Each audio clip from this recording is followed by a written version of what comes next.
Assalamualaikum warahmatullahi wabarakatuh. Selamat sore yang kami hormati seluruh guru besar, senior, dan sejawat para peserta dolan yang setia mengikuti acara webinar dolan diskusi online mingguan yang diselenggarakan oleh ID Cabang Surabaya. Saat ini dolan sudah edisi ke-68 dan masih dalam suasana uh, Idul Fitri ya.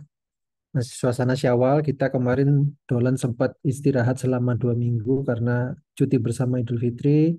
Kami dari para pengurus dolan, webinar dolan mengucapkan selamat Hari Raya Idul Fitri, mohon maaf lahir batin, dan terima kasih juga kepada Ketua ID Surabaya, Dr. Bambana Iskandar yang mensupport acara dolan dari waktu ke waktu. Baik, jadi pada kesempatan sore hari ini Dolan sudah sampai seri ke-68. Kemarin juga kita sudah syukuran kecil-kecilan, peringatan Dolan sudah selama 1 tahun. Sekarang sudah seri ke-68 dengan yang mengisi adalah dari sejawat patologi klinik dengan topik pemeriksaan hematologi. Sebagai narasumber adalah Dr. Yeti Hernaningsih, spesialis patologi klinik, subspesialis hematologi klinik konsultan. Beliau sekaligus sebagai Ketua Departemen dan KSM Patologi Klinik di Fakultas Kedokteran UNER dan RSUD Dr. Sutomo Surabaya. Dan narasumber kedua adalah Dr. Yuliana Dar Indrasari, spesialis patologi klinik, subspesialis hematologi klinik konsultan. Beliau sekaligus sebagai staf Departemen KSM Patologi Klinik FK UNER RSUD Dr. Sutomo Surabaya. Dan yang bertindak sebagai moderator pada hari ini adalah rekan saya, Dr. Salmon Charles Pardomon Tua Sihaan SPOG. Beliau sehari-hari sebagai Wakil Dekan 3 Universitas Ciputra Surabaya. Sebelum dolan kami mulai, saya mohon kepada Ketua ID Cabang Surabaya, Dr. Brahmana Iskandar SPOG Subspesialis Onko untuk bisa memberikan sambutan. Silakan Dr. Brahmana. Assalamualaikum warahmatullahi wabarakatuh. Selamat sore. Yang saya hormati Dr. Yeti, Dr. Yulia Nadar, dan Dr. Salmon Charles. Saya manggilnya Dr. Charles ini. Ya. Terima kasih kepada Dr. Pandu, Dr. Ula, dan kemudian tim yang mengelola acara ini dari minggu ke minggu. Kalau tidak salah sudah 1 tahun lebih, 60 sekian ya, Dr. Pandu ya. Alhamdulillah. Nah, jadi dolan ini sebetulnya dibuat itu supaya dalam 1 jam praktis, tidak harus muncul wajah, bisa sambil kerja, sambil nyetir, tetapi mendapat insight baru yang bisa diterapkan dalam clinical practice sehari-hari. Kedepannya dolan akan berusaha untuk mendapatkan SKP Kemenkes yang diperlukan untuk pengurusan surat izin praktek tiap 5 tahunnya. Tapi sambil jalan, saya yakin dolan tetap akan diminati karena kita memperoleh sesuatu setiap minggunya. Saya terima kasih banyak kepada seluruh peserta dan partisipan. Apresiasi, mudah-mudahan acara ini berlangsung terus dan bermanfaat, barokah bagi kita semua. Dan tak lupa saya mengucapkan selamat Idul Fitri, masih bulan Syawal, mohon maaf lahir dan batin. Dan nanti ada acara halal bihalal ID Surabaya tanggal 5 Mei 2024 jam 9 pagi di Grand City. Welcome, kita sangat welcome, kita sangat senang kalau semua dokter bisa hadir di Grand City. Silaturahmi sambil kita menambah wawasan 1-2 topik. Terima kasih dari saya. Wassalamualaikum warahmatullahi wabarakatuh. Waalaikumsalam warahmatullahi wabarakatuh. Terima kasih Dr. Brahmana, sekaligus juga mengundang kepada seluruh anggota ID Cabang Surabaya. Nanti ada Halal Bihalal ID tanggal 5 Mei, nanti ada Festival Kuliner UMKM ya Dr. Brahmana ya. Dan termasuk kita mungkin rencananya mengundang Sekjen PBID, Dr. Ulul, untuk menyampaikan sosialisasi terkait SKP ID yang nanti mungkin akan bisa diverifikasi menjadi SKP Kementerian Kesehatan untuk pengurusan STR seumur hidup dan SIP, perpanjangan SIP. Baik, langsung saja masuk ke topik dolan. Hari ini akan dimoderatori oleh senior saya sekaligus rekan saya Dr. Salman Charles. Silakan Dr. Charles. Terima kasih Dr. Brahmana Iskandar, spesialis ortopedi ginekologi konsultan, dan Dr. Pandu atas MC-nya di awal. Kita akan masuk ke dalam sesi kita pada hari ini. Kita akan mengundang dari Perkumpulan Patologi Klinik dengan judul besar pemeriksaan hematologi. Jadi pada hari ini kita akan membahas segala pemeriksaan hematologi yang kemudian dengan narasumber Dr. Yeti Hernaningsi, spesialis patologi klinik, spesialis hematologi klinik konsultan, dan Dr. Yulia Nader Indrasari, spesialis patologi klinik, subspesialis hematologi klinik konsultan. Kita akan mulai dokter, kira-kira apakah ada PPT yang akan dipresentasikan dokter? Iya, ada Oke, Dr. Charles. silakan dokter Yeti. Uh-uh. Selamat Selamat sore siang. Sore semuanya. udah ya. Ya, terima kasih untuk yang saya hormati, Dokter. Ini sudah saya mulai ya. Sudah dokter, sudah Ya, saya. Dokter Brahmana, kemudian Dokter Ula, kemudian Dokter Pandu tadi ya, kemudian Dokter Charles sebagai moderator. Topik kali ini adalah pemeriksaan hematologi ya dari Perhimpunan Dokter Spesialis Patologi Klinik ya, Jepang Surabaya. Dan Dokter Charles, kalau kita eh, berbicara terkait dengan pemeriksaan hematologi itu kan banyak sekali ya. Maka untuk sore kali ini kita akan membatasi ya bagaimana kita membaca hasil dari pemeriksaan hematologi rutin ya.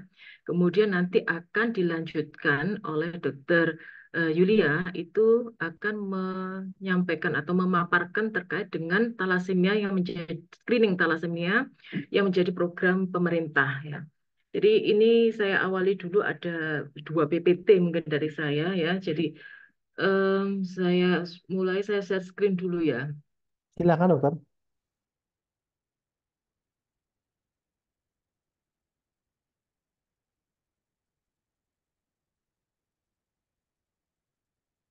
Ini sudah kelihatan ya? Kelihatan dok. Kelihatan ya. Oke, baik.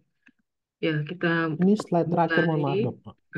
Oke, Ya, boleh. kita mulai terkait pemeriksaan hematologi yang pada sore hari ini kita awali dengan sosialisasi bagaimana kita membaca hasil pemeriksaan hematologi rutin atau darah lengkap ya yang biasa dokter-dokter atau sejawat semuanya mintakan ya ketika pasien pertama kali datang, ataukah pasien dalam monitoring pengobatan ataukah pasien dalam penilaian kemajuan dari atau perkembangan dari suatu penyakit ya. Jadi ini yang menjadi indikasi dari pemeriksaan hematologi rutin itu ya. Nah, kemudian bagaimana kita? Nah, kalau kita membaca atau kita mendapatkan pemeriksaan hematologi rutin seperti ini yang kita sebut sebagai pemeriksaan darah lengkap atau complete blood count kalau kawan-kawan semuanya sempat membaca di buku itu, atau ada yang menyebutnya juga whole blood count ya. Bagaimana kita bisa mendiagnosis atau mengarahkan suatu pemeriksaan lanjutan atas hasil dari pemeriksaan laboratorium ya, karena kalau kita sebagai dokter di spesialis patologi, patologi klinik, maka yang kita dapatkan adalah hasil pemeriksaan lab dulu gitu ya, baru kita lakukan telusur untuk melihat anamnesis pasien, pemeriksaan fisiknya seperti apa ya, dan selanjutnya. Maka untuk screening ya, untuk screening maka kita nanti akan mendapatkan hasil yang demikian ini dari parameter laboratorium, dari parameter hematologi itu, maka kita akan dapat mendapatkan banyak hasil ya, meliputi hemoglobin, kemudian red blood cell indeksnya ya, kemudian ada white blood cell dan differential count-nya ya, ada pelaporan tentang imatogranulosida, kemudian platelet dan indeks platelet, kemudian ada retikulosit ya, kemudian LED. Nah, yang semua itu akan memberikan informasi kepada kita gitu ya, dalam nanti selanjutnya bisa memanajemen suatu pada suatu pasien itu ya. Ini kita bahas satu persatu dahulu ya, dan mungkin nanti ini secara garis besar saja. Kemudian nanti untuk lebih lengkapnya bisa kita lanjutkan dalam diskusi ya. Jadi di sini kita uh, laporan ini diawali dengan hemoglobin ya. Hemoglobin itu di sini kalau kita membacanya di sini adalah hasilnya pasien, kemudian di sini ini adalah satuannya ya dalam apa ya, kemudian di sini adalah nilai rujukannya atau rentang nilai normal ya. Nah, kita bisa melihat di sini hemoglobin nilainya berapa. Kalau meningkat itu kita sebut sebagai polisitemia ya. Itu ada penyakit-penyakitnya tertentu untuk polisitemia sehingga kita bisa mengarahkannya. Tapi hati-hati pada usia ya, terkait dengan usia. Kalau usia bayi kemudian hemoglobinnya tinggi ya itu wajar ya. Oleh karenanya biasanya kita harus menginputkan usia itu pada saat kita menginputkan data pasien ya, sehingga nanti yang keluar nilai rujukannya itu berdasarkan usianya tersebut ya. Kalau hemoglobin itu kurang dari nilai normal itu kita sebut sebagai anemia, dan aware bahwa nilai laki-laki dan perempuan itu berbeda ya, di mana laki-laki itu lebih tinggi. Kemudian kita berikutnya lanjut ke RBC. RBC ini adalah red blood cell count ya. Jadi adalah hitung dari sel darah merah ya. Berapa jumlah sel darah merah itu per mikroliter. Itu yang dihitung oleh alat, yang ditampilkan oleh alat. Kalau kita mendapatkan red blood cell itu kurang misalkan ya, atau rendah ya, maka kita akan berpikir apakah rendahnya red blood cell itu tadi oleh karena faktor produksinya di sumsum tulang. Dalam hal ini mungkin sumsum tulang itu tidak mampu bereritropoiesis yang disebabkan oleh karena kegagalan misalnya pada aplastik anemia, ataukah misalnya pure red cell aplasia, kalau itu murni hanya pada red blood cell, tidak pada semua sel ya, atau jaringan sumsum tulang itu digantikan oleh jaringan fibrotik misalnya seperti itu, ataukah sebenarnya sumsum tulang itu misalnya mampu untuk bereritropoiesis, untuk memproduksi red blood cell banyak ya, namun ternyata yang diproduksi red blood cell-nya itu adalah cacat ya, sehingga sel yang cacat ini oleh tubuh itu mempunyai kecenderungan untuk difagositosis ya, sehingga terjadi fagositosis oleh sel-sel makrofag di sumsum tulang. Sumsum tulangnya bisa memproduksi, tapi akhirnya banyak yang difagositosis di sumsum tulang, oleh karenanya ketika dia keluar di perifer maka yang nampak itu adalah kurang atau anemia tadi ya.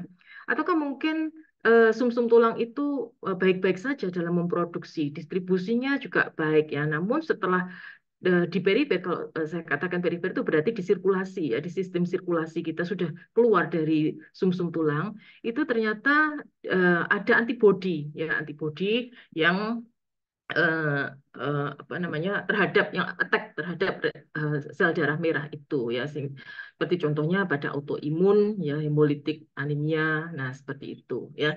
Jadi berdasarkan ini nanti maka kita akan bisa melanjutkan gitu ya, atau memperkirakan pasien ini pada posisi yang mana sehingga pemeriksaan lanjutan itu bisa tepat terarah ya. Itu pun nanti bisa kita lanjutkan dengan pemeriksaan retikulositnya yang ada di bawah itu ya.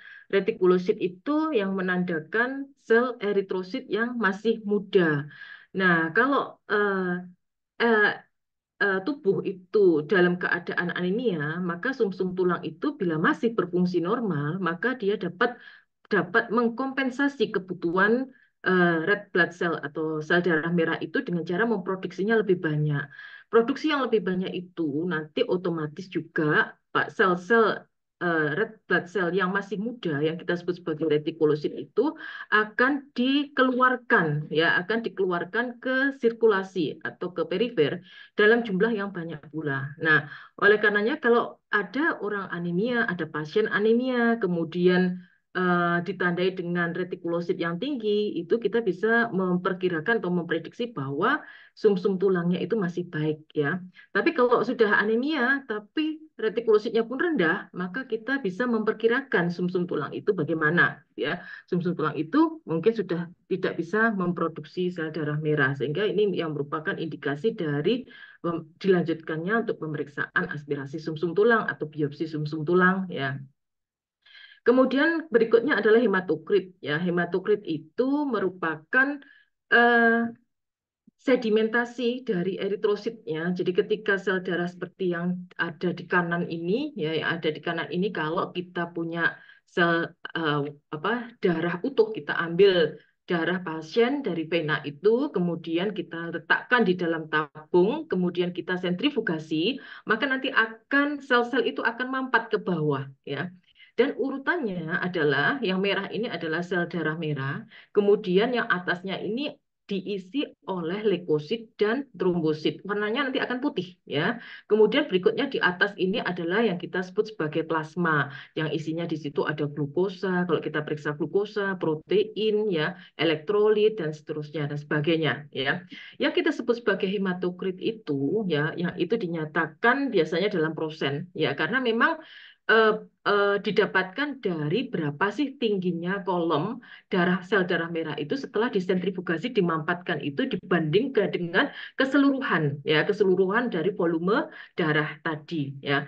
Maka oleh karenanya meningkat atau menurunnya hematokrit itu bisa dipengaruhi oleh faktor eritrositnya sendiri, yang mungkin eritrosit itu meningkat atau eritrosit itu menurun, ya. Kalau meningkat pada keadaan polisitemia, otomatis hematokritnya nanti akan meningkat, ya, karena B-nya itu akan tinggi. Sedangkan kalau anemia, maka B-nya akan rendah karena eritrositnya rendah, ya, maka nanti hematokritnya pun juga akan rendah. Selain itu dipengaruhi pula oleh faktor plasmanya. Ketika plasma itu terjadi pengurangan, misalnya pada keadaan diare, ya, sehingga terjadi dehidrasi, atau terjadi kebocoran plasma, misalnya plasma likit pada dengue, hemorrhagic fever, maka yang terjadi plasmanya akan turun, sehingga seolah-olah nanti sel darah merah itu meningkat. Itulah yang salah satu yang menyebabkan hematokrit itu akan meningkat.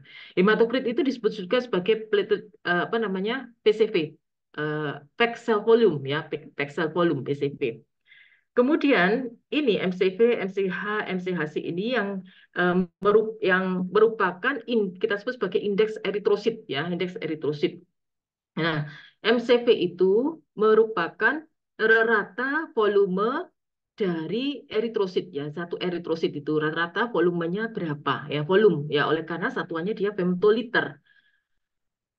Berdasarkan volumenya itu nanti kita akan mengkategorikan bahwa sel-sel red blood cell itu pada pasien itu, ya, itu ukurannya normokromik, ya, normositik, ya, normositik, ya, yang berarti di antara rentang normalnya itu, ya.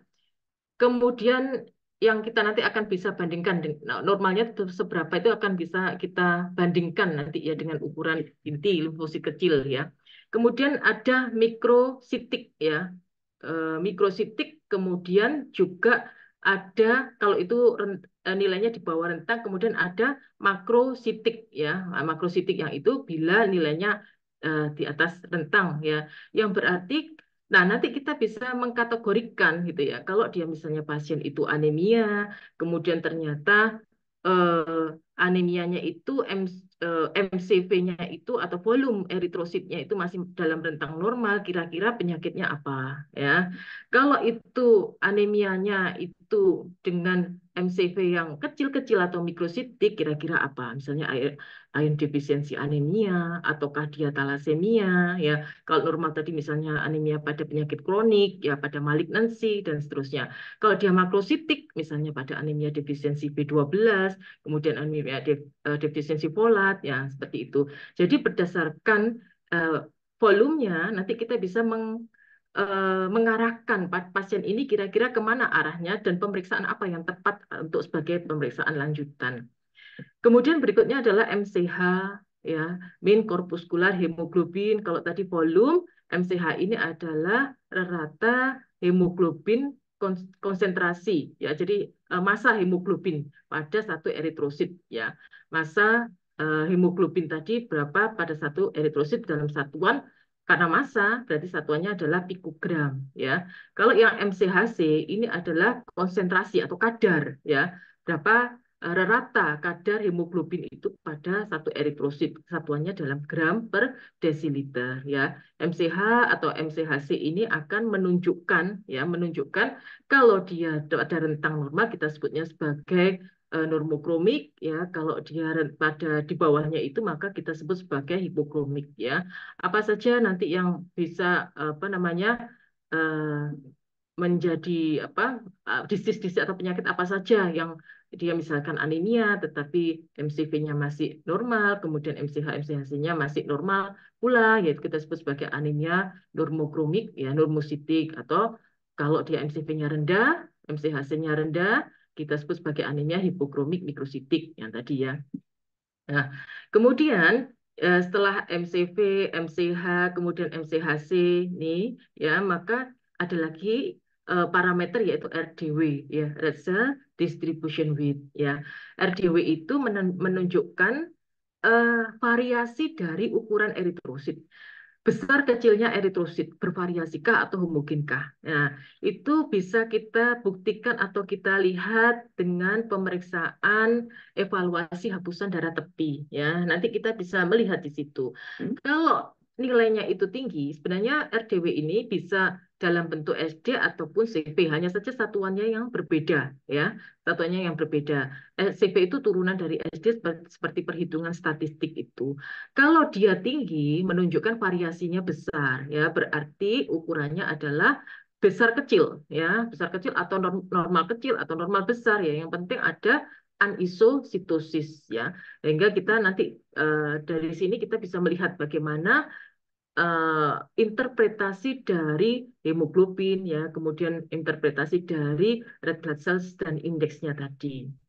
Kemudian NRBC yang selanjutnya, NRBC itu adalah nucleated red blood cell, yaitu red blood cell yang masih mempunyai inti. Sebetulnya letak dari red blood cell yang masih berinti ini, yang merupakan red blood cell yang masih muda atau normoblast tadi, itu posisinya atau letaknya harusnya ada di sumsum tulang, ya. Jadi kalau dia sampai berada di sirkulasi berarti itu abnormal, apalagi kalau banyak, ya. Sehingga kita harus telusur ada apa ini, gitu ya. Yang menandakan persen itu berarti persen ya, persen dibanding pada all nucleated cell ya. Tapi kalau cross atau pagar itu adalah jumlah absolutnya ya. Kemudian WBC atau white blood cell ya, white blood cell ini adalah sel darah putih ya, sel darah putih tadi white blood cell sudah tahu semua ya kita ya. Itu pun abnormalitasnya dia bisa meningkat, yang kita sebut sebagai leukositosis, ataukah dia menurun atau leukopenia, ya. Leukositosis itu bermacam-macam penyebabnya. Ada yang disebabkan oleh karena infeksi, misalkan. Ada yang disebabkan oleh keganasan leukemia, misalkan seperti itu. Penyebabnya bermacam-macam.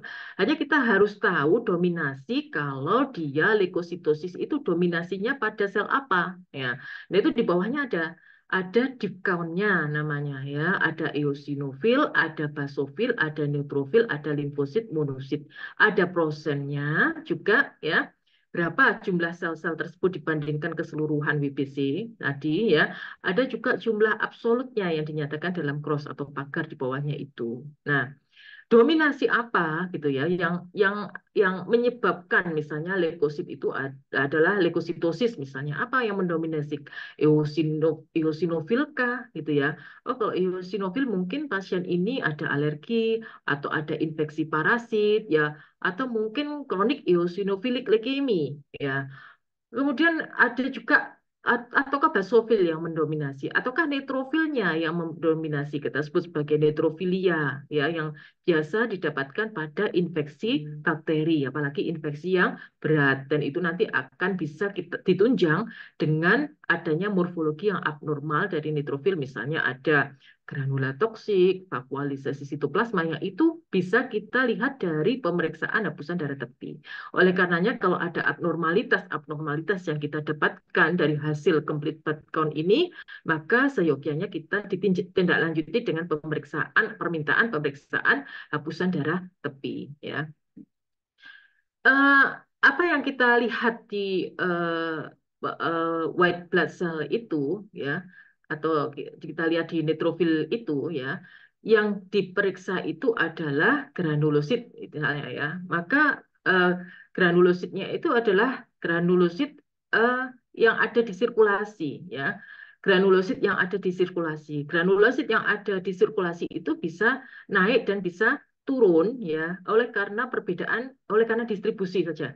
Jadi ada granulosit yang beredar di sirkulasi yang ikut ketika kita mengambil darah vena itu. Ada sebenarnya granulosit itu yang menempel di dinding-dinding pembuluh darah yang kita sebut sebagai marginal pool ya. Jadi ada circulating pool, ada marginal pool. Pada keadaan-keadaan tertentu, misalnya pada keadaan exercise gitu ya, maka atau pemberian adrenalin, maka yang di marginal tadi bisa jadi dia bergeser ke sirkulating ya, akan bergeser ke sirkulating sehingga akan menambah jumlah leukosit yang ada atau granulosit yang ada di sirkulating tadi ya. Sehingga seolah-olah dia atau granulosit itu akan terhitung tinggi pada sirkulating pool. Namun sebetulnya tingginya ini disebabkan oleh karena granulosit yang di marginal tadi masuk ke sirkulating ya. Sehingga atau ada pula juga yang memang granulosit tinggi itu tadi disebabkan oleh karena perpindahannya dari marginal ke sirkulating atau dan juga disebabkan oleh produksi yang meningkat ya, misalnya pada pasien-pasien yang mendapatkan kortikosteroid atau pasien-pasien dengan endotoksin gitu ya, infeksi kemudian ada rangsangan dari endotoksin, itu juga bisa menyebabkan migrasi dari marginal ke sirkulating ditambah dengan peningkatan produksi dari sumsum tulang tadi ya. Jadi perlu dipikirkan hal-hal seperti ini gitu ya. Kemudian limfosit ya, limfosit apakah dia limfositosis yang berarti yang kebanyakan adalah infeksi virus ya seperti itu. Kemudian apakah monositnya meningkat misalnya pada keadaan infeksi TB. Nah, seperti itu ya. Kemudian kita lanjut ke imatur granulosit IG. IG itu adalah imatur granulosit ya. Imatur granulosit itu mencerminkan granulosit yang masih muda, yang masih imatur, yang sebetulnya ada dia di sumsum tulang ya, tapi biasanya oleh karena infeksi berat ya, infeksi bakteri yang berat, maka oleh sumsum tulang itu segera dikeluarkan ya, maksudnya mengeluarkan neutrofil, tapi ternyata yang muda pun ikut dikeluarkan untuk melawan infeksi tadi ya, sehingga kalau dia meningkat bisa jadi mungkin infeksi, bisa jadi mungkin ada ganasan ya dengan mekanisme yang lain ya. Kemudian ada juga platelet ya, platelet dan indeksnya. Indeksnya itu hampir sama seperti indeks eritrosit tadi ya. Platelet distribution width bawahnya itu, kemudian mean platelet volume MPV itu ya yang menunjukkan volume dari rata dari platelet. Kemudian ada platelet large cell ratio yang menandakan yang merupakan hitungan persentase dari platelet yang besar-besar dibandingkan dengan total keseluruhan platelet. Kemudian ada platelet crit yang sama dengan hematokrit tadi, ya ada IPF ya, immature platelet fraction, atau yang sama dengan retikulosit kalau pada sel darah merah ya. Platelet ini pun bisa meningkat atau kita sebut sebagai trombositosis ya. Kalau menurun kita sebut sebagai trombositopenia ya. Trombositosis trombositosis itu pun kita harus berpikir apakah trombositosis itu merupakan reaktif trombositosis karena yang terjadi pada infeksi, pada anemia defisiensi besi gitu ya, ataukah trombositosis oleh karena kelainan malignansi yang klonal ya sifatnya gitu ya. Misalnya pada kelainan-kelainan myeloproliferatif neoplasm ya, nanti bisa dipelajari lebih lanjut ya. Kemudian platelet distribution width itu sama dengan RDW tadi ya, menunjukkan variasi dari ukuran platelet, kemudian MPV sama tadi ya, menunjukkan volume dari platelet tadi ya, platelet large cell ratio sudah ya tadi yang besar-besar tadi ya, platelet yang biasanya platelet large cell ratio ya itu atau meningkatnya ya itu disebabkan oleh karena sintesis dari atau pengeluaran dari platelet yang masih muda ya dari sumsum tulang ya yang sebagai respon dari adanya demand ya di perifer yang meningkat ya misalnya pada trombositopeni ya sehingga akhirnya sumsum tulang itu memproduksi platelet dalam jumlah yang banyak sehingga dan masih muda pun dia dikeluarkan yaitu nanti akan bisa juga dilihat pada immature platelet fraction tadi ya. Nah, pada keadaan-keadaan tertentu yang namanya IPF itu bisa mengurangi eh, decision untuk memberikan transfusi trombosit ataukah tidak pada pasien-pasien yang mengalami trombositopeni ya. Jadi kalau dilihat IPF-nya itu tinggi gitu ya, nanti ada batas-batasnya tertentu itu IPF tinggi pada penyakit-penyakit tertentu, maka mungkin dalam 2 hari lagi plateletnya akan meningkat sehingga tidak perlu diberikan transfusi trombosit pada pasien-pasien yang trombositopeni. Nah, seperti itu ya. Jadi mengurangi resiko-resiko dari transfusi itu ya. Retikulosit sudah saya terangkan tadi ya. Satu lagi di sini adalah LED yang itu tidak termasuk yang diukur oleh alat yang kita sebut sebagai hematologi analyzer tadi ya. Tetapi LED itu atau laju endap darah itu diukur tersendiri oleh alat sendiri ya. Bisa diukur secara manual, bisa juga diukur secara otomatis oleh alat ya. LED ini menunjukkan kecepatan ya, kalau sedikit berbeda dengan hematokrit ya.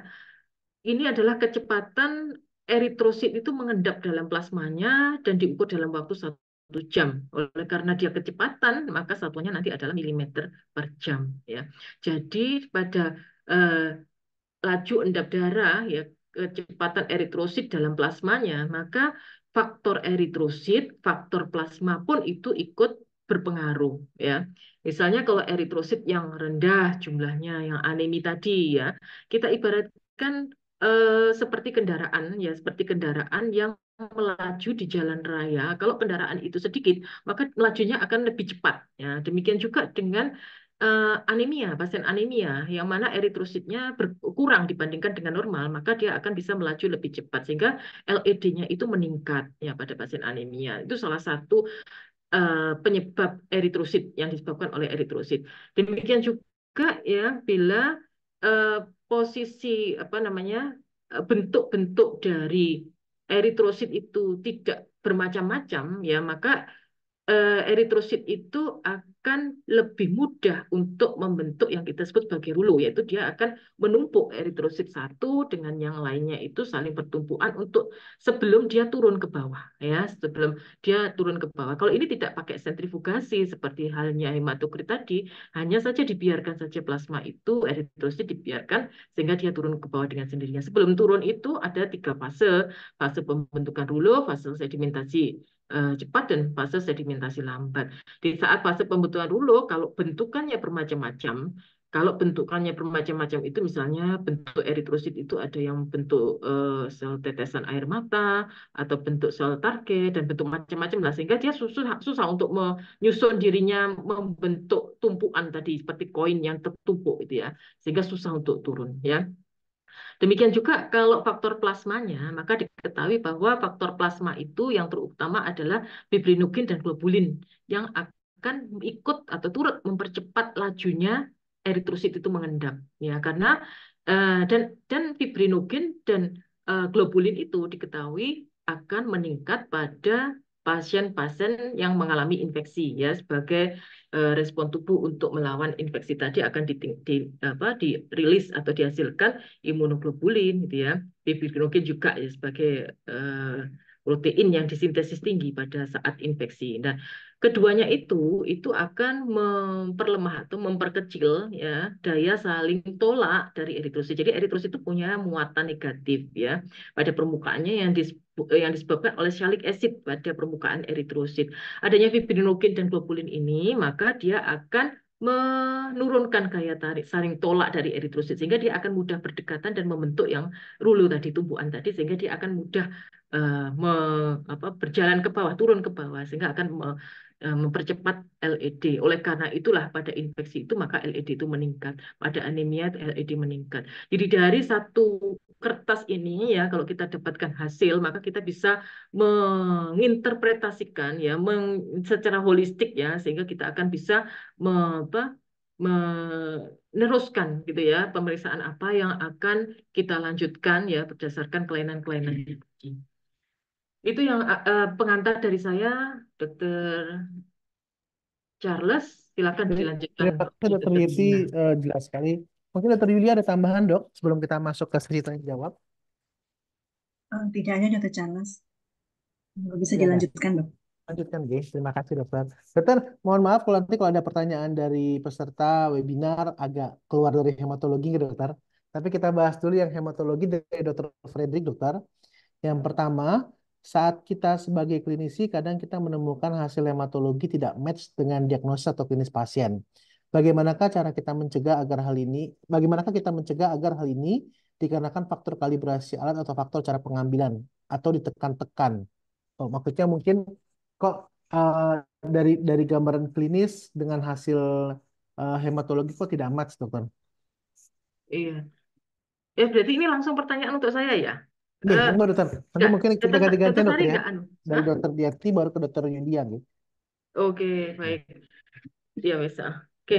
Ya, jadi kalau eh, dari klinisi ya oleh karenanya kita butuh sambung rasa ya dengan klinisi itu. Jadi dari klinisi itu kalau hasil pemeriksaan laboratorium itu tidak match, itu ada beberapa kemungkinan ya. Ada kemungkinan kesalahan itu kita kalau di laboratorium itu kita membaginya dalam kesalahan pre-analitik ataukah kesalahan analitik ataukah kesalahan post-analitik ya, pasca analitik.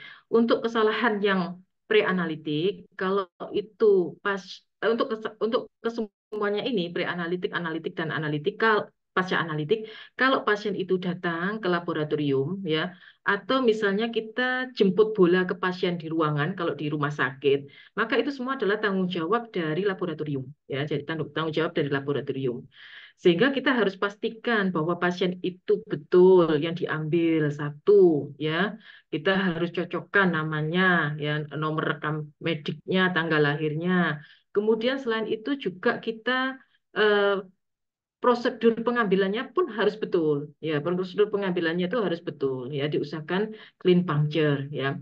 Kemudian setelah kita mendapatkan eh, apa darah ya dan dicocokkan hasil pemeriksaan, hasil permintaannya itu apa saja sudah cocok ya, maka proses berikutnya dalam hal transportasi ini harus baik ya. Entah itu nanti dibawa sendiri ya, atau ditransportasikan lewat alat pneumatik tube itu ya, itu harus kita pastikan semua itu tidak akan mengganggu atau menyebabkan misalnya sel darah itu lisis. Kemudian ketika sampai di laboratorium, maka ini adalah sudah proses analitik ya. eh, yang tadi juga harus kita pastikan bahwa antikoagulannya itu betul gitu ya, betul sesuai dengan apa yang di pemeriksaan yang dimintakan. Kemudian sampai di laboratorium kita harus pastikan bahwa alat kita itu baik ya, alat kita itu adalah reliable. Kita harus melakukan kontrol harian ya. Yang bertanya tadi siapa, dokter siapa? Dokter Ya kita Fredrik. Ya, kita lanjut aja. Jadi kita melakukan kontrol harian ya. Kita punya QC ya, quality control yang kontrol harian itu kalau load-nya pun banyak itu tidak cukup sekali ya. Biasanya mungkin 2 atau 3 kali diperlukan ya pada setiap shift atau berapa ya. Jadi alat itu pun juga kalau load-nya sampai 200 300 juga ya jangan cukup sekali di awal saja gitu ya. Maka kita harus pastikan bahwa QC kita masuk hari itu, QC kita betul gitu pada pada hari itu ya. Kita pastikan ya baik akurasi presisinya baik. Kita pun juga itu kita sebut sebagai internal control dan kita biasanya juga apa juga ikut ya dalam external control, external QC, quality control ya. Jadi kita biasanya dikirimi oleh lembaga tertentu gitu sampel ya, yang itu oleh lembaga ini dikirimkan ke banyak laboratorium dan harus diperiksa. Sampel yang sama ini tadi harus diperiksa ya. Kemudian hasil-hasil yang sudah diperiksa di lab-lab itu tadi diberikan kembali reportnya. Nah, diolahlah oleh lembaga ini, diolah berdasarkan ada yang berdasarkan alat tertentu, ada yang berdasarkan metode tertentu. Nah, kemudian report itu dikembalikan ke kita. Nah, report itu dikembalikan kita, apakah eh, eh, kita punya raport gitu ya, kita punya raport apakah sampel yang dikirimkan itu tadi nilainya itu masih dalam rentang yang dikerjakan dengan sesama lab-lab yang sama alatnya atau metodenya tadi ya, kita bisa menilai apa namanya lab kita itu di situ. Nah, itu harus kita pastikan gitu kalau kita sebagai penanggung jawab di lab itu harus kita pastikan baik semuanya ya. Sehingga untuk kesalahan analitik itu sangat-sangat minimal sekali ya, tidak hampir tidak ada lah ya. Eh, tapi berbeda, tapi kalau yang kita apa namanya sampaikan bahwa metode metode pemeriksaan di lab itu pun juga akan memberikan hasil yang berbeda ya. Hasil yang berbeda. Misalnya gini, misalnya aja ada alat hematologi analyzer ya, alat pemeriksaan hematologi itu yang mungkin dengan teknik yang sederhana ya, dengan teknik yang belum advance ya, sehingga dia itu tidak bisa membedakan antara eh, platelet yang sesungguhnya dengan misalnya red blood cell yang lisis ya. Kalau red blood cell lisis itu kan jadinya kecil-kecil ya. Mungkin dengan alat yang dengan metode yang sederhana tadi yang biasanya adalah metode impedance only gitu ya. Itu akan mengukur red blood cell yang lisis itu sebagai platelet sehingga platelet itu akhirnya terukur trombositosis. Nah, kalau itu kan itu di luar itu bukan termasuk dari QC tadi gitu ya. Jadi itu adalah memang ada kelemahan di platelet. Tapi biasanya kita untuk hal-hal yang seperti ini, hal-hal yang bernilai ekstrim itu kita lihat dengan hapusan darah. Tapi sekalipun tidak diminta gitu ya oleh dokter tersebut kita cocokkan. Nah, seperti itu. Itu tadi analitik. Pajak analitik kita kendalikan ya. Lab-lab itu sekarang itu sudah banyak yang mau menerapkan memakai laboratory information system gitu ya. Sehingga alat-alat hematologi analyzer itu sudah otomatis tersambung dengan komputer server gitu. Jadi kita tidak menginputkan secara manual hasil-hasil itu dari apa namanya? Dari alat kemudian ke komputer tapi sudah terhubung atau tersambung ya. Jadi sudah sending antara alat ke komputer server tadi sehingga kita tinggal verifikasi kemudian validasi saja kemudian kita keluarkan. Untuk yang semuanya ini maka kita harus pastikan dari sisi lab itu baik ya. Kalau kita sudah pastikan seperti itu, kalau kita itu memang misalnya belum cocok ya kita lihat ya, entah itu diagnosisnya mungkin yang sebetulnya apa mengikuti labnya atau ya kalau kita pastikan yang labnya yang sudah betul ya mungkin kita berpikir ulang gitu untuk diagnosisnya atau kita tindak lanjuti dengan pemeriksaan berikutnya. Tapi ada kalanya ketika eh, di rumah sakit itu biasanya ya, itu eh, pengambilan sampel itu tidak dilakukan oleh lab. Nah, itu ya repotnya ya. Jadi di praanalitiknya itu tanggung jawab bersama kan artinya misalnya pengambilan sampel oleh perawatnya gitu ya, perawat di ruangan gitu ya, bukan dari apa tenaga lab ya. Nah, seperti itu kan bisa juga mungkin karena itu di luar jangkauan lab ya, mungkin salah pasien atau seperti itu yang bisa jadi gitu ya. Tapi itu harusnya dipastikan tidak boleh terjadi. Itu Dr. Charles yang bisa saya sampaikan. Ya, dokter, jelas banget dokter Eti penjelasannya mengenai bagaimana bisa terjadi mismatch dokter ya antara hasil diagnostik dengan hasil lab. Ya, jadi memang pentingnya untuk kita melakukan pemeriksaan ulang ya dok ya, jangan Iya, langsung satu kali saja. Mungkin sebelum kita masuk ke pertanyaan berikutnya, kita langsung ke dokter Yulia dokter ya, ini sudah dibagikan PPT-nya. Mungkin kita bisa masuk ke thalassemia dan cara diagnostiknya kami persilakan dokter Yulia. Baik, terima kasih Dr. Charles. Saya izin share PPT.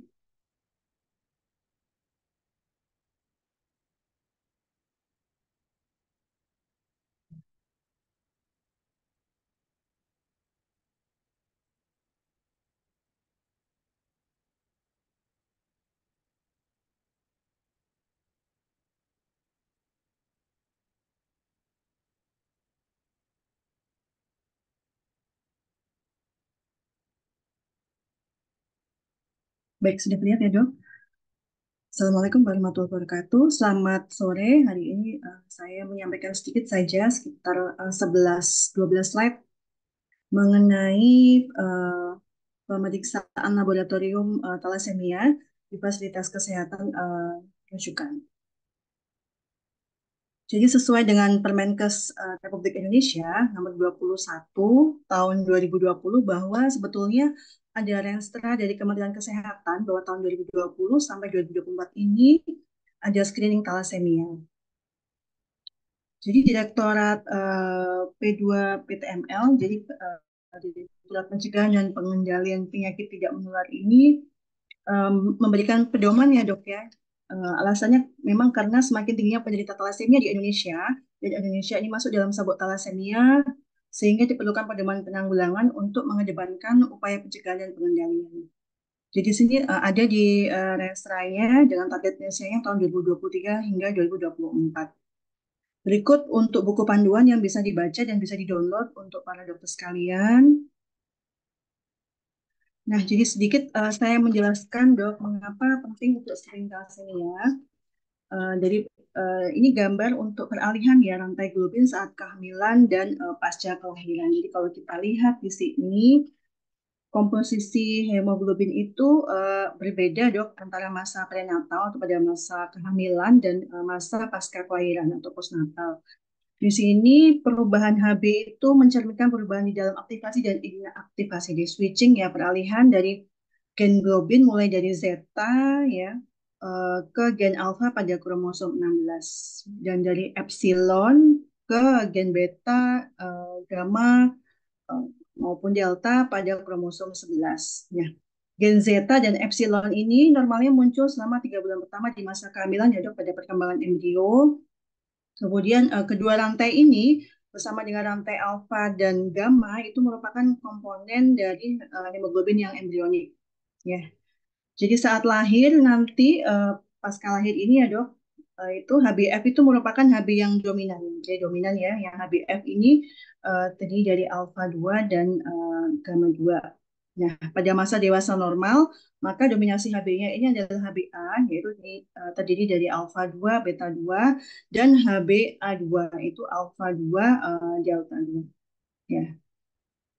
Kemudian pada masa dewasa normal ini Hba2 dan Hbf itu sedikit dok. Jadi yang dominan ini yang Hba, jadi Hba ya. Jadi alfa dan beta ini dominan pada masa dewasa normal. Nah, berikut ini merupakan struktur molekul dari hemoglobin, terdiri dari 2 rantai alfa dan 2 rantai beta.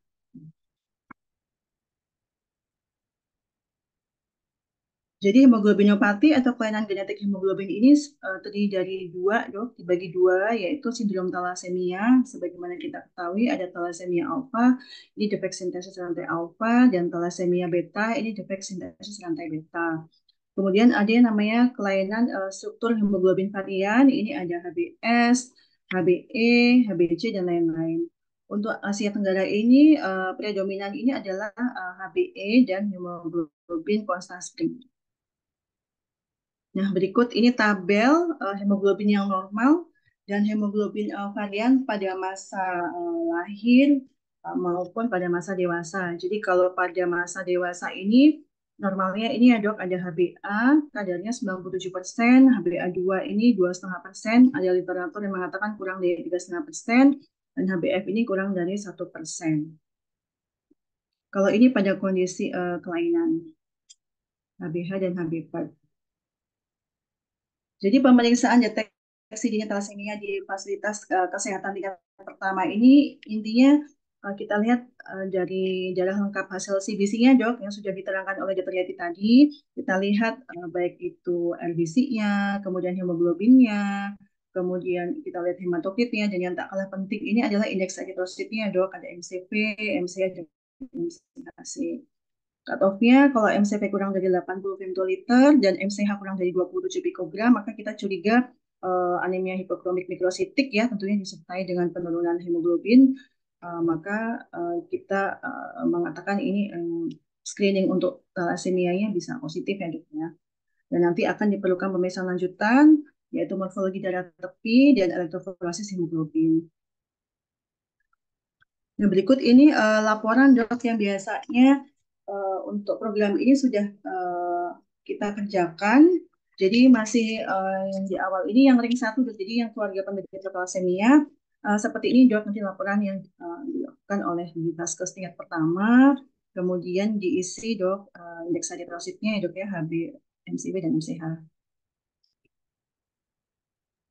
Nah, berikut alur diagnosis talasemia menurut keputusan Menteri Kesehatan ya, nomor ini ya dok sekian tahun 2018. Jadi dari anamnesis, kemudian pemeriksaan fisik, kemudian data laboratorium yang bisa dikerjakan ini ya dok dari alat hematologi analyzer yang sederhana, dari hasil darah lengkap, baik itu hemoglobin dan indeks eritrosit ini yang bisa dilakukan di vaskes tingkat pertama dok. Untuk yang kotak kuning ini yang di vaskes lanjutan. Memang untuk pemeriksaan konfirmasinya dipastikan dengan analisis DNA ya dok ya. Tapi ini belum menjadi pemeriksaan rutin ya dok. Nah, berikut merupakan hasil penelitian yang dipublikasi di jurnal, dok. Jadi, sebetulnya banyak sekali indeks eritrosit yang digunakan untuk screening talasemia ya, dok ya. Jadi, untuk membedakan beta talasemia yang karier maupun yang anemia defisiensi besi, ini kita bisa menggunakan indeks Menser, kemudian ini yang disarankan, dok, ini yang Sign and Lal Index ya, dok. Dengan rumusnya seperti ini formulanya, dok. Kalau Menser memang sederhana, dok. MCV dibagi RBC, kalau kurang dari 13, maka mengarah ke beta thalassemia trait. Sedangkan kalau dengan Shine and Lal Index, itu dengan rumus seperti ini, MCV dikali MCV dikali MCH dibagi 100, kalau kurang dari 1530, ini mengarah ke beta thalassemia trait. Jadi ini sebagai screening awal ya, dok. Nah, ini contoh penerapannya, misalnya pasien dengan HB-nya ini misal lebih dari 11 ya dok, tapi indeks eritrositnya yang tadi ini sudah mengarah ke curiga thalassemia ya dok ya, dengan hitung rumus seperti tadi ini contoh beberapa contoh. Terima kasih, demikian presentasi dari saya. Saya kembalikan ke Dr. Charles Terima kasih sebagai dokter Yuda. moderator. Cukup Ya.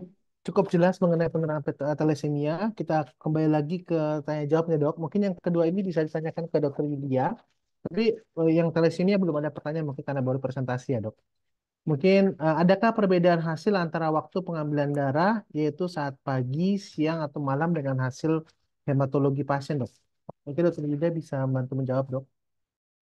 Ya, ya, saya izin menjawab nanti mungkin bisa dikoreksi ada tambahan dari dokter Yeti.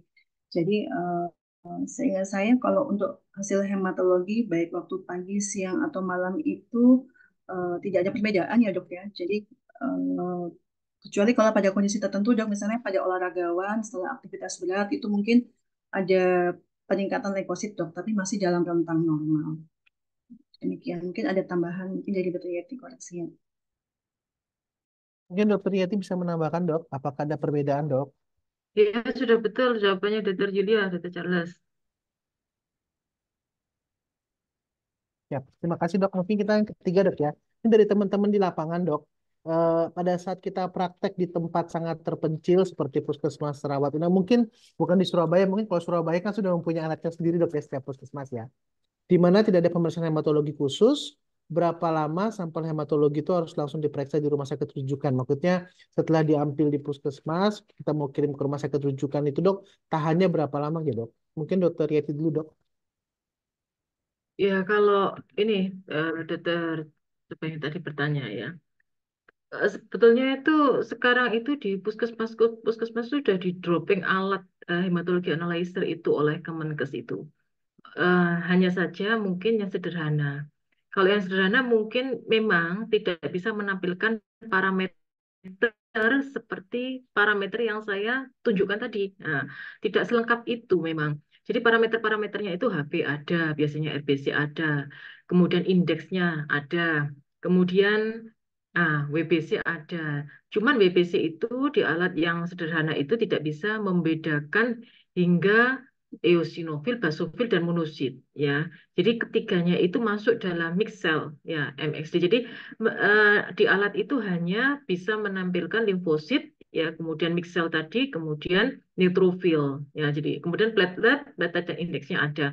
Memang seperti NRBC, nucleated red blood cell ya, immatogranulosit, kemudian retikulosit, kemudian immature platelet fraction ya. Itu tidak bisa ditampilkan oleh alat tersebut. Namun demikian apabila memang tidak tersedia alat hematologi analyzer itu ya, maka kalau memang harus merujuk itu daya tahan dari sampel untuk pemeriksaan hematologi itu berbeda-beda, tergantung dari apa yang akan diperiksa gitu ya. Jadi untuk hemoglobin itu lebih stabil. Tapi ketika hapusan darah tepi itu yang tidak tahan ya, karena hapusan darah tepi itu bila memakai its sampel ya, jadi sampel yang lama itu maka nanti leukositnya itu sudah sitoplasmanya mengalami vakuolisasi, membrannya itu sudah rusak seperti itu ya, sehingga nanti alat itu susah mendeteksi. Tadinya mungkin limfosit ya, atau tadinya monosit, tapi karena sudah rusak itu tadi mungkin terdeteksi sebagai limfosit atau terdeteksi menjadi sel yang lain. Nah, itu susahnya di situ ya. Tapi untuk penyimpanannya, kalau memang tidak bisa apa namanya, diperiksa secara langsung, simpanlah di suhu refrigerator. Refrigerator itu 4 sampai berapa? 8 ya, 4 sampai 8 derajat Celcius. Jangan dibekukan ya, jangan dibekukan. Beda dengan pemeriksaan-pemeriksaan kita mau periksa glukosa, kemudian protein dan seterusnya itu yang diambil adalah plasmanya, maka pe- apa apa penyimpanannya itu memang dibekukan tidak masalah. Tapi kalau yang pemeriksaan hematologi, kalau dibekukan rusak sel itu. Jadi lisis semua, eritrosit lisis ya. Jadi eh, sel itu yang harusnya utuh diperiksa oleh alat, maka ketika lisis otomatis kacau ya, tidak bisa dideteksi sebagaimana halnya, jumlahnya juga berkurang dan sebagainya ya.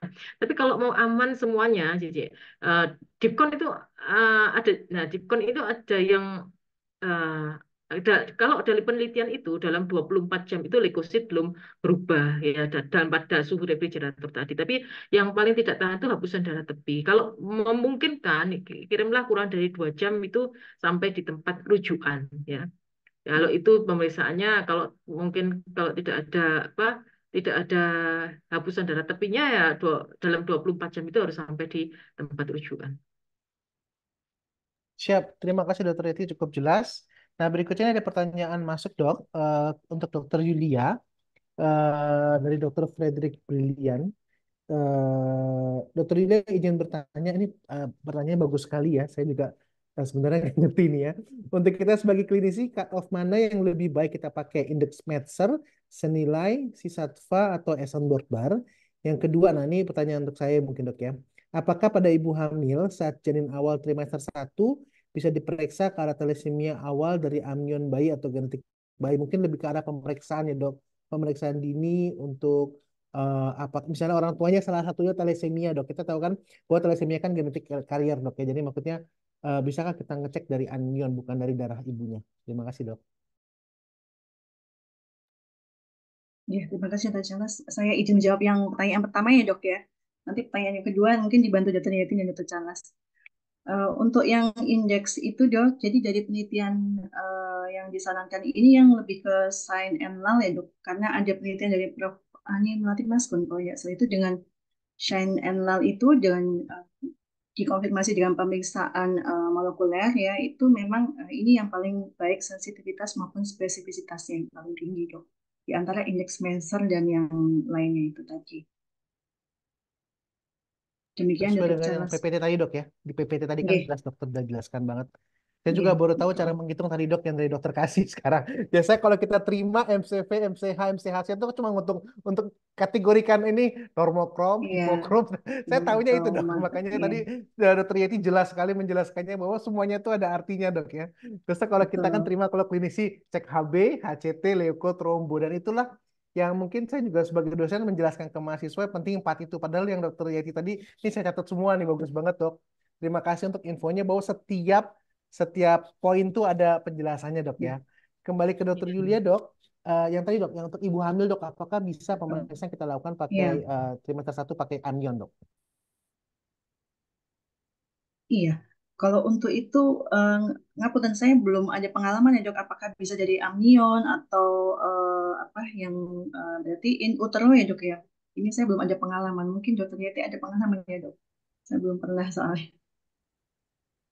Kalau untuk yang Kalau janin itu. ya, Dokter Charles yang eh, di awal trimester 1 kita bisa screening ya untuk kelainan-kelainan hmm, potensi kelainan-kelainan genetik ya. Itu ngambilnya dari mana dok biasanya? Biasanya kalau kita genetik, dari darah dok. Kalau kelainan genetik dok ya, Bukan, biasanya kita bukan bisa yang melihat. dari ini, dari amnion atau Oh, dari dari darah ibunya dok biasanya. Tapi kalau kita mau lihat lebih jelas lagi, kita bisa melakukan namanya fetoskopi dok. Kita bisa amniosentesis sedikit nah itu loh. dimasukkan ke Ha-ha. dalamnya. Mm-mm. Nah, berarti kan amniosintesis ya. Betul dokter. Nah, iya. Ha-ha. Nah, di amniosintesis ini jadi saya yang bertanya ya. Di trimester 1 ini membahayakan nggak? Boleh nggak Iya, dilakukan? kalau trimester 1 membahayakan dok, karena kita kan belum tahu letaknya plasenta tepatnya di mana dok ya. Iya. Nah, Ha. yang paling baik sih trimester 2 karena sudah mengetahui letak plasenta di mana, jadi kita bisa mengambil jalur di mana tidak menembus plasenta sih dok. Iya, jadi kalau itu jawabannya ya, saya kira dijawab dokter Charles ya. Jadi kalau saat janin ya bisa amniosintesis itu, tapi yang aman di mana gitu ya? Yang aman di mana di trimester 2 berarti ya, gitu ya. Betul dok, yang penting trimester 2 dok. Tapi Heeh, dari iya. cairan amnion tuh bisa dok ya? Kan biasanya kan kalau obgyn kan cuma ngambil cairan amnionnya doang. Untuk Ya bisa, pemeriksaannya apakah mudah-mudahan pernah ketemu. ada Ya, dok? mudah-mudahan ketemu. Belum ketemu dok. Iya, Ini potensi untuk penelitian harusnya dok ya? Kita iya melihat betul. dok ya? Heeh. Iya, terima kasih dok. Dok, Izin Dr. Yati mungkin izin silakan dok, menambahkan dok, tambahkan Dr. berarti Yulia. hanya bisa Iya. dengan metode molekuler ya dokter Yeti ya dok Iya, kalau betul. untuk yang Heeh. Metode molekuler. Karena kan kalau dari darah nggak mungkin ya, kita harus cari ibukromik mikrositiknya, gitu kan ya. Padahal Betul. bahannya adalah molekuler, adalah genetik ya, jadi pemeriksaan molekuler. Ya, penting sekali. Mungkin yang pertanyaan terakhir nih dokter, ini banyak sekali pertanyaan masuk. Dok, ini mungkin agak lebih dok, tapi kita mengetahui bahwa pemeriksaan hematologi itu dilakukan, ini sekarang sudah universal dok ya. Semua pasien yang datang pasti harus dilakukan universal pemeriksaan, itu salah satunya hematologi lengkap. Nah, pada kasus-kasus dok, ini mungkin yang nanya SPOG juga dok. Dia diagnosisnya antifosfolipid syndrome, curiga mungkin karena keseringan apa namanya, karena recurrent pregnancy loss, kehilangan. Apakah boleh bisa dok ya kadang-kadang gitu melihat dari pintu masuknya ada marker khusus dari hematologi dasar untuk mengarahkan diagnosisnya ke arah sana dok, atau ke arah mungkin ke arah kelainan trombofilia yang telah terjelaskan tadi, anti apa namanya, ada IgM IgG positif, anti kardiolipin, beta mikroglobulin yang positif, tapi kita nggak mau lihat ke sana dok, karena kan kalau JKN kan itu di rumah sakit tipe C tidak di cover dok ya, pemeriksaan antifosfolipid diagnostiknya dok. Apakah boleh dok kita memeriksakan hematologi lengkap yang mencurigakan, oh ini kayaknya arahnya ke autoimun nih. Apakah baru kita lanjutkan, kita kirim ke rumah sakit tipe A untuk melakukan pemeriksaan lebih lanjut gitu dok? Adakah marker dari hematologi klinik dasar ini dok yang bisa kita pakai sebagai patokan ini arahnya ke kelainan autoimun? Kalau lihat dari sini dok, saya terjemahkan gitu dokter Yeti. Iya, ini pertanyaan untuk siapa ini? Dokter Yeti Itu dok, di ini luar kayaknya topik tadi ya. dokter Yeti jelaskan Nah, tadi poin-poinnya. Nanti mungkin dokter Yulia bisa nambahkan gitu dokter. iya, iya. Jadi gini dokter Charles, ya kalau ada riwayat abortus berulang seperti itu ya, pada antifosfolipid sindrom itu klinis ya, klinis itu kan dia gejalanya trombosis ya, sebetulnya ya. Nah, untuk trombosis itu maka yang terlibat itu adalah platelet juga ikut membentuk trombus ya. Sehingga ketika kita periksa, kita lakukan pemeriksaan hematologi, maka akan eh, sangat mungkin dijumpai trombositopeni ya, karena trombosit itu terlibat pada pembentukan trombus. Namun eh, antifosfolipid sindrom itu dia mempunyai pasien itu mempunyai antibodi terhadap fosfolipid ya. Fosfolipid kan banyak ya, di sel-sel itu kan membrannya ada fosfolipidnya ya, membran platelet apalagi juga ada fosfolipidnya. Nah, untuk screening itu kita bisa melakukan pemeriksaan faal hemostasis, Dokter Charles ya. Kalau mungkin di rumah sakit tipe C, antikardiolipin dan sebagainya itu tidak di cover di BPJS. Dari screening itu nanti dari pemeriksaan faal hemostasis yang kita kenal dengan pemeriksaan PPT dan APTT ya. Pada pemeriksaan PPT dan APTT itu nanti maka reagen yang kita tambahkan itu juga mengandung fosfolipid. Nah, itu juga mengandung fosfolipid. Sementara pada pasien itu mengandung antibodi fosfolipid. Ya, kita bisa bayangkan, kita bisa pikirkan bahwa ketika untuk pemeriksaan koagulasi PPT dan APTT itu sebetulnya adalah ketika itu yang kita periksa itu adalah faktor-faktor koagulasi. Ketika kita masukkan ke alat dan kemudian kita tambahkan reagen, yang kita kehendaki itu adalah terbentuknya clotting di alat itu dan kita ukur berapa detik terbentuknya clotting di alat tersebut. Nah, ketika kita tambahkan reagen yaitu fosfolipid dan kalsium, ya, yang kita harapkan tadi plasma penderita itu terjadi clotting, maka ketika dia mempunyai antibodi terhadap fosfolipid, otomatis fosfolipid ini dihambat kerjanya. Nah, yang paling peka, yang paling terlihat itu adalah pada APTT, ya, pada APTT. Karena APTT ini kadar fosfolipidnya adalah setengah dari kadar pemeriksaan kadar PPT, ya, jadi setengah dosis pada. Nah, PPT masih punya fosfolipid banyak, ya. Apalagi pada orang-orang yang dengan titer antibodi yang rendah, maka APTT yang terkena. Tapi kalau titer ini tinggi, maka PPT dan APTT otomatis juga memanjang. Ya, detiknya untuk terbentuk clotting akibat hambatan oleh antibodi terhadap fosfolipid tadi menyebabkan dia mengalami clottingnya dalam waktu yang lebih lama. Ya, kalau itu dijumpai adanya tadi trombositopenia, kemudian FH-nya PTT memanjang atau bahkan juga PPT memanjang, maka kita tindak lanjuti dengan pemeriksaan lupus antikoagulan. Ya, lupus antikoagulan itu ada LA1, ada tes juga LA2, ya, yang merupakan tes konfirmasi, kemudian ada juga tadi IgG, IgM antikardiolipin, kemudian beta 2 glikoprotein itu ya, bukan beta 2 mikroglobulin ya, beta 2 glikoprotein ya, untuk bisa membuktikan apakah memang pasien mengalami antifosfolipid sindrom. Jadi tidak cukup dari pemeriksaan faal hemostasis dan apa darah lengkap tadi, tapi harus kita lanjutkan untuk betul-betul kita memastikan pasien itu mempunyai APS. Apalagi ada syarat bahwa setidaknya tes tadi 2 atau lebih tadi konsisten ya selama berapa? 12 minggu ya, 12 minggu. Itu Dokter Charles, mungkin Dokter Sari menambahkan. Mungkin Dokter Julia bisa menambah, ada tambahan dokter? Iya, izin menambahkan sedikit dong. Mungkin sebelum pemeriksaan yang spesifik ke lupus antikoagulan, kita lakukan mixing test dulu ya dok. Jadi mixing test dulu, jika ada hasil contoh misalnya pemanjangan APTT, kita lakukan mixing test, jadi 1:1, ini biasanya ATLM sudah paham dok. Jadi sampel pasien ditambah dengan plasma normal, orang sehat atau pakai kontrol plasma normal. Kalau setelah mixing kita lakukan pemeriksaan ulang FH, ketika tidak terkoreksi, jadi tetap memanjang, maka kita lanjutkan ke pemeriksaan lupus antikoagulan. Demikian dok, mungkin itu yang bisa dibahas tingkat pertama mixing test. Siap. Terima kasih Dokter Yulia, Dokter Yeti, sangat jelas sekali penjelasannya nih, kurang nih. Sepertinya harus ada sesi kedua. Tadi saya tertarik sekali Dokter Yulia itu banyak sekali menjelaskan mengenai RDW, mengenai NRBC dan ini kayaknya harus dijelaskan lagi dok, dan butuh waktu tertentu dok ya. Jadi mungkin bagi kami panitia mungkin ke depannya kami akan coba deh membagi-bagi bagian dari hasil hematologi klinik tadi nih dokter. Terima kasih banyak juga Dokter Yulia, penjelasan thalassemia cukup jelas sekali dari awal sampai akhir. Dokter, PPT juga bisa disebarkan ke seluruh peserta dolan. Dan terima kasih juga kepada seluruh peserta dolan yang sudah 360 yang sampai sore ini masih ada di sini.